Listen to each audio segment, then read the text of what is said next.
خوش نصیب ہوتے ہیں وہ مسلمان جو شیطانی اثرات سے محفوظ ہوتے ہیں۔ لوگ عام طور پہ ایک سوال کرتے ہیں جب بھی کوئی پریشانی ہوتی ہے، کوئی ہم پہ اثرات تو نہیں ہے، اثرات تو نہیں ہے۔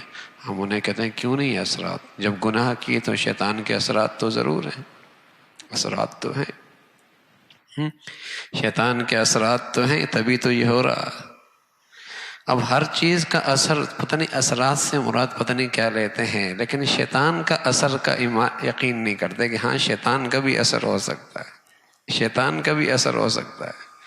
تو زندگیوں میں شیطان کا اثر ہوتا ہے، جب اللہ کی نافرمانی ہوتی ہے تو یقین ہے کہ اس پر شیطان کے اثرات ہیں، شیطانی اثرات ہیں اس وقت۔ اور بس اوقات انسان شیطانی اثرات سے وہ حرکتیں کرتا ہے جو عام آدمی نہیں کرتا، جو عام آدمی نہیں کرتا۔ جب عام آدمی نہیں کرتا، جب شیطانی اثرات بہت ہو جاتے ہیں تو انسان وہ حرکتیں کرتا ہے جو عام نارمل انسان نہیں کرتا۔ اس قدر شیطانی اثرات کا اس پہ اثر ہونے لگتا ہے۔ تو شیطانی اثرات ہوتے ہیں۔ ہاں فرمایا میرے جو خاص بندے ہیں ان پر شیطان کا اثر نہیں ہوتا۔ ان عبادی لیس لک، جس قدر آدمی پاکیزہ رہتا ہے، طہارت پہ رہتا ہے۔ طہارت دونوں قسم کی طہارتیں ہوتی ہیں، جسمانی طہارت بھی، روحانی طہارت بھی۔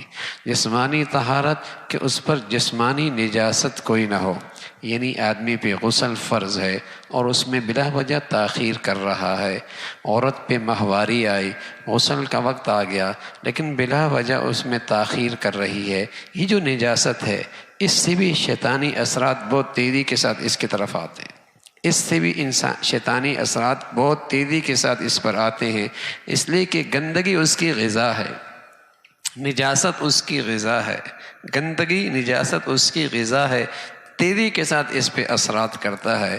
دوسری روحانی طہارت، گناہوں کی گندگی، گناہوں کی گندگی یہ بھی ایسی چیز ہے، یہ بھی شیطان کی خاص غذا ہے۔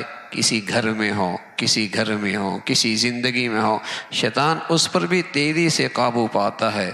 طہارت کی زندگی، گناہوں سے بھی طہارت ہو اور ظاہری نجاست اور باطنی نجاست اس سے بھی طہارت اور پاکیزگی ہو، یہ شیطان کے لیے رکاوٹ ہوا کرتی ہے، یہ شیطان کے لیے اس لیے رسول اللہ صلی اللہ علیہ وسلم فرمایا کرتے تھے کہ الوضوء سلاح المؤمن، باوضو رہنا یہ مومن کا اسلحہ ہے۔ الوضوء سلاح المؤمن، باوضو رہنا یہ مومن کا اسلحہ ہے۔ ظاہر ہے جب آدمی باوضو رہے گا تو اس پر نہ تو غسل کی ضرورت ہوگی، تبھی تو باوضو ہو سکتا ہے، اس گندگی سے بھی پاک ہے۔ اور آدمی جب ہر وقت باوضو رہتا ہے، الوضوء صلاح المومن، اس کی برکت سے گناہوں کی گندگیوں سے بچنا بھی آسان ہو جاتا ہے، شیطانی اثرات سے بھی محفوظ رہتا ہے، گناہوں کے گندگیوں سے بھی بچنا آسان ہوتا ہے۔ الوضوء صلاح المومن، وضو مومن کا اسلحہ ہے۔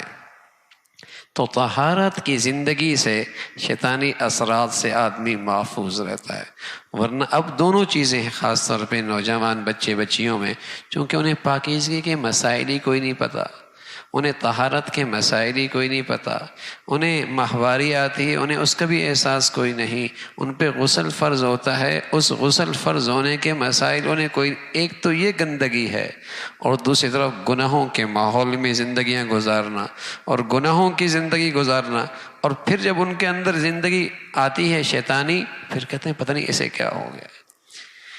تو شیطانی اثرات ہوتے ہیں، شیطانی اثرات، اور وہ بہت گہرے ہوتے ہیں۔